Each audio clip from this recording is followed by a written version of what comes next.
જય શ્રી કૃષ્ણ મિત્રો, પુરુષોત્તમ માસની શરૂઆત થઈ ચૂકી છે ને આજે આપણે અધિક માસના બીજા દિવસની કથા સાંભળીશું.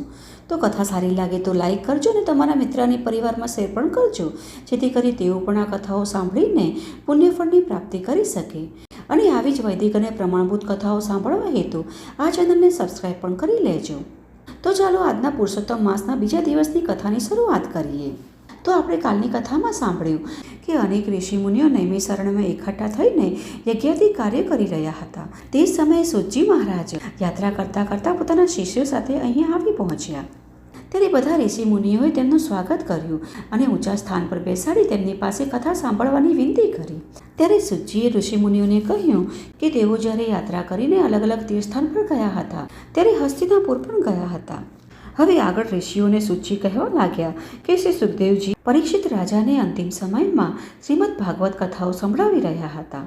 હવે સૂત પુરાણીના આ વચનો સાંભળી બધા તેમને ધન્યવાદ આપવા લાગ્યા અને કથા કહેવામાં કુશળ એવા મહાજ્ઞાની સૂત પુરાણી પાસેથી પોતાની કથા સાંભળવા મળશે એમ જાણીને તેઓ ઘણા જ ખુશ થયા. એ મુનિઓ સૌનકાદિ મુનિને બોલ્યા કે શ્રી વ્યાસ મુનિના આપ શિષ્ય છો, તેમની પાસેથી આપે સાંભળેલા કોઈ હરિકથા અમને સંભળાવો, જેનાથી અમારું ચિત્ત પવિત્ર અને પ્રસન્ન બને. આથી સૂત પુરાણી બોલ્યા કે હે મુનિ શ્રેષ્ઠો, તમે ઉત્તમ હોવા છતાં મને ભાગવત કથા કહેવાનું કહો છો, તેથી મેં શ્રી વ્યાસજીના મુખે જે સાંભળ્યું છે તે મુજબ હું તમને કહું છું. આમ કહી તેમણે કથાનો આરંભ કરતા કહ્યું કે બ્રહ્માજીના પુત્ર નારદજી એકવાર અલકનંદા ગંગાજીના કિનારે આવેલા બદ્રીનારાયણ આશ્રમમાં પધાર્યા હતા અને ત્યાં નારાયણને નમસ્કાર કરીને કહેવા લાગ્યા કે આપ સત્ય સ્વરૂપ અને કૃપા નિધાન છો. આ સત્યના પ્રતાપે જ આપ જગતનું પાલન પોષણ કરી રહ્યા છો. આપ સાક્ષાત નારાયણ હોવા છતાં તપસ્યા કરી મૃત્યુલોકના માનવીઓને બોધ આપો છો, પરંતુ હજુ તેમને બોધ લાગ્યો હોય તેમ લાગતું નથી. હું મૃત્યુલોકથી જ આવું છું. ત્યાં મેં બધા માનવીઓને મોહ માયામાં ફસાયેલા અને અસત્ય બોલતા જોયા છે. તો આપ એવી કોઈ કથા કે વ્રત સંભળાવો જેનાથી મૃત્યુલોક મનુષ્યલોકના સર્વ માનવોનું કલ્યાણ થાય. હવે નારદજીના આવા વચન સાંભળી ભગવાન નારાયણ જગતને પવિત્ર કરે એવી કલ્યાણકારી કથા કહેવા લાગ્યા. ભગવાન કહે છે કે હે નારદ, વૃંદાવનવાસી ગોપચંદ વલ્લભ ભગવાન શ્રી કૃષ્ણની પવિત્ર લીલાઓનું શ્રવણ કરવાથી સંસાર અને આત્માના બધા દુઃખો કષ્ટો દૂર થાય છે. હું તમને પુરુષોત્તમ ભગવાનની પવિત્ર કથા કઈ સંભળાવું છું તે તમે ધ્યાનપૂર્વક સાંભળો. આ પુરુષોત્તમ માસની કથા સાંભળવાથી દુઃખ, દારિદ્ર્ય અને શારીરિક સંતાપો નષ્ટ થઈ જાય છે અને તે મોક્ષનો અધિકારી બને છે. આ સાંભળી નારદજીએ તેમને પૂછ્યું કે હે પ્રભુ, આ પુરુષોત્તમ માસ કયો માસ છે? તેનું મહાત્મ્ય શું છે? તેના અધિષ્ઠાતા દેવ કોણ છે? આ બધી બાબત વિસ્તારપૂર્વક મને કહો.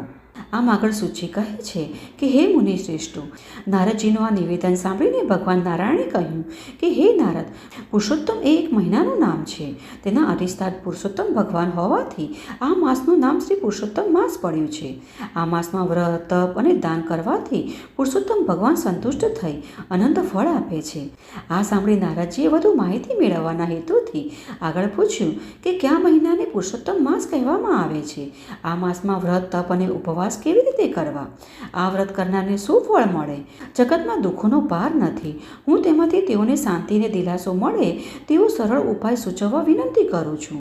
આ પ્રકારે સૂતજી મહારાજ આગળ બોલ્યા કે હે મુનિ શ્રેષ્ઠો, નારદજીની આ વિનંતી સાંભળીને ભગવાન નારાયણે મૃત્યુલોકના માનવીઓ પર કૃપા કરીને પવિત્ર પુરુષોત્તમ માસના મહાત્મ્યની કથા કહેવી શરૂ કરી અને તે જ કથા તમારી સમક્ષ હું રજૂ કરી રહ્યો છું.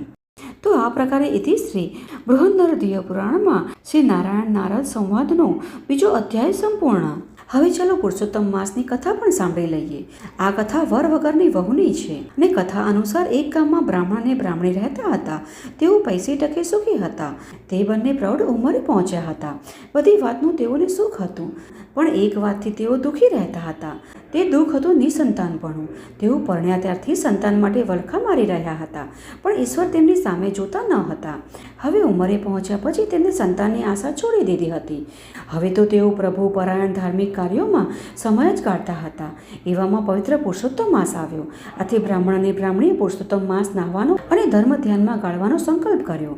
પુરુષોત્તમ માસ શરૂ થતાં જ તેઓએ વ્રત ચાલુ કર્યું અને સવારે વહેલા ઉઠી બ્રાહ્મણ અને બ્રાહ્મણી બધા સાથે નદીએ નાહવા જતા. આ પ્રકારે આખો દિવસ નામ જપ કરતા અને રાત્રે ભૂમિ પર પથારી કરી સૂઈ જતા. હવે બ્રાહ્મણ અને બ્રાહ્મણીની ઉંમર વધારે હતી. વળી ઘરમાં કામ કરનારા કોઈ હતું નહીં, તેથી ઘરનું બધુંય કામકાજ બ્રાહ્મણીને જ કરવું પડતું હતું. તેથી તેઓ થાકી જતા. ઉપરાંત ઘરમાં પુરુષોત્તમ માસની ભક્તિ કરવાનો સમય બહુ ઓછો મળતો, તેથી બ્રાહ્મણીનું દિલ દુભાતું હતું. આથી એક દિવસ તેણે વિચાર કર્યો કે જો અમારી દીકરો હોત તો વહુ આવત, તે ઘરના કામ કરત અને અમે પ્રભુનું ભજન કરતા. આ પ્રકારનો વિચાર તેણે બ્રાહ્મણ સમક્ષ મૂક્યો કે જુઓ ને, આ તો ધર્મ ધ્યાનનો મહિમા છે અને મારો તો બધોય વખત ઘરકામમાં જ જાય છે. ઘરમાં વહુ હોય તો કેવું સારું, એ રાંધે, ઘરકામ કરે અને આપણે નિરાંતે ભગવાનનું ભજન કરીએ. હવે બ્રાહ્મણ આ વાત સાંભળીને હસવા લાગ્યો. તે બોલ્યો, તું જાણે છે ને કે આપણે દીકરો નથી, પછી વહુ ક્યાંથી આવે? ત્યારે બ્રાહ્મણીએ કહ્યું, હા, હું જાણું છું કે આપણે કોઈ દીકરો નથી. દીકરો હોય તો જ વહુ આવે, પણ દીકરો ન હોય તોય વહુ આવે એવું કાંઈ કરો. વગર દીકરી વહુ લાવો તો ખરા. હવે બ્રાહ્મણીની આ વાત સાંભળી બ્રાહ્મણ મૂંઝવણમાં પડી ગયો. તેણે કંઈક સૂચ્યું નહીં. આથી બ્રાહ્મણી બોલી, હું તમને એક માર્ગ દેખાડું. તમે બહારગામ ઉપડો અને કન્યા શોધી કાઢો. કન્યાના મા બાપ પૂછે તો કહી દેવું કે દીકરો કાશી ભણવા ગયો છે, સાથે વેદપાઠ લેતા જાઓ. અને કોઈ કન્યા આપવા તૈયાર હોય તો આ વેદપાઠ સાથે તે કન્યાના ફેરા ફેરવી તમારી સાથે લેતા આવજો અને કહેજો કે ચોથો ફેરો અમારો દીકરો કાશીએથી આવશે ત્યારે ફેરવીશું. હવે બ્રાહ્મણીની આ વાત સાંભળી બ્રાહ્મણ ડઘાઈ ગયો. તે પણ મનોમન વિચાર કરવા લાગ્યો. ત્યારે બ્રાહ્મણી બોલી કે જેવી ભગવાનની ઈચ્છા, એકવાર કામ તો પાર પાડો, પછી જેવી હરિની ઈચ્છા.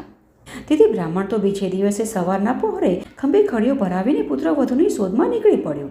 ચાલતા ચાલતા જે કામ આવે અને ત્યાં બ્રાહ્મણનું ઘર નજરે પડે ત્યાં કન્યાની ભાળ કાઢતો. આમ ફરતા ફરતા એક ગામમાં એક ગોર મહારાજના ઘરે રૂપાળી કન્યા તેને જોવામાં આવી. એ કન્યાને જોઈને બ્રાહ્મણની આંખો ઠરી. તેને જોઈ બ્રાહ્મણે ઘણો આનંદ થયો. તેના મનમાં થયું કે જો આવી વહુ ઘરમાં હોય તો ઘર દીપી ઉઠે. આથી બ્રાહ્મણે ગોર મહારાજ આગળ સગપણની વાત કાઢી. ગોર મહારાજે કહ્યું, તમારી વાત માને રાખું છું, પણ મૂર્તિઓ જોયા વગર સગપણ કેવી રીતે થાય? પહેલાં છોકરાને લઈ અહીંયા આવો, અથવા તો હું ત્યાં આવીને છોકરાને જોઈ લઉં, પછી સગવડ નક્કી કરીએ. હવે બ્રાહ્મણ મૂંઝાયો, છતાં હિંમત એકઠી કરીને બોલ્યો કે ભાઈ, વાત એમ છે કે મારો દીકરો કાશીએ ભણવા ગયો છે. તે ભણીને પાછો આવતા વાર લાગે તેમ છે. જો તમે કબૂલ રાખો તો હું પોથી લાવ્યો છું. તેની સાથે આપણે તમારી દીકરીના 3 ફેરા ફેરવી દઈએ અને ચોથો ફેરો મારો દીકરો કાશીએથી આવશે ત્યારે ચોથો ફેરો એની સાથે ફેરવી દઈશું. આ સાંભળી ગોર મહારાજે વિચાર કર્યો, પણ બ્રાહ્મણનું ઘર પૈસે ટકે સુખી છે. દીકરો કાશીએ ભણવા ગયો છે, તેથી તે પણ વિદ્વાન થઈને આવશે. ઘરમાં પ્રૌઢ પતિ પત્ની જ છે.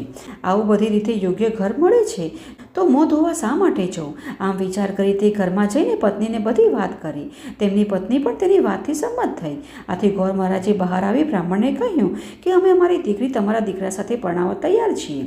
હવે ઘડિયા લગ્ન લીધા અને પોથી સાથે 3 ફેરા ફેરવીને ગોર મહારાજે પોતાની કન્યા બ્રાહ્મણ સાથે સાસરીએ વળાવી દીધી. હવે બ્રાહ્મણ તો પોતાની પુત્રવધૂને લઈને ઘેરે પાછો ફર્યો. હવે બ્રાહ્મણીને પણ રૂપાળી કન્યા જોઈને આનંદનો પાર ન રહ્યો.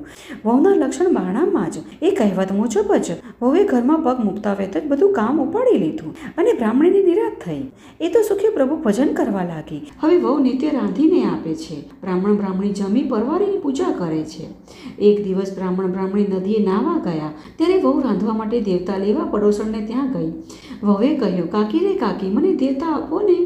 ત્યારે પડોસણ બોલી, કાકી સી ને સાસુ સી, તારે વળી વરજ ક્યાં છે? તને તો છેતરીને પરણાવી લાવ્યા છે, એમને વળી છોકરા જ ક્યાં છે? હવે પડોસણની વાત સાંભળી વહુ મૂંઝાણી. એ તો ઘરે આવીને રડવા બેઠી અને રડતા રડતા રસોઈ કરવાનું એ ભૂલી ગઈ. અને થોડા સમયમાં સાસુ સસરા નદીએથી નાહીને આવ્યા. વહુને રડતી જોઈને પૂછ્યું કે વહુ રડે છે કેમ? શું થયું? ત્યારે વહુએ બધી વાત કરી અને કહેવા લાગી કે તમારો દીકરો મને બતાવો. ત્યારે સસરાએ કહ્યું, તો ધીરજ રાખ, છોકરો આવશે, અવશ્ય આવશે. અને સાસુએ તો 7 કોઠાની ચાવીઓ અને બધું ઘર વહુને સોંપ્યું. હવે સાસુના મનમાં એમ કે કંઈ કરતાં પણ વહુનો જીવ કોઠે છે. હવે બીજી દાડે વહુએ તો સાસુ સસરા નાવા ગયેલા તે વેળાએ કોઠાર ઉઘાડ્યા અને પહેલો કોઠાર ઉઘાડ્યો તો અનાજનો ભરેલો, બીજો કોઠાર ઉઘાડ્યો તો વાસણ કુસળનો ભરેલો, ત્રીજો કોઠાર ઉઘાડ્યો તો જાત જાતના વસ્ત્રોથી ભરેલો અને ચોથો કોઠાર ઉઘાડ્યો તો સોના રૂપાના ઘરેણાથી ભરેલો હતો. પાંચમો કોઠાર ઉઘાડ્યો તો સુવર્ણ મુદ્રાઓથી ભરેલો અને છઠ્ઠો કોઠાર હીરા મોતીથી ભરેલો. હવે વહુએ તો 7મો કોઠાર ઉઘાડ્યો. ત્યાં તો આંસુ દીવાના તેજથી આખો ઓરડો ઝગમગ ઝગમગ થઈ રહ્યો હતો અને દીવાના અજવાળે એક પુરુષ પોથી વાંચે. કેવું પુરુષ, પીળું પીતાંબર પહેરેલું, કપાળે કેસરની આડાઈ કરેલી, ખંભે જનોઈ પહેરેલી, રેશમી ઉપરણું નાખેલું અને પોથી ભણે.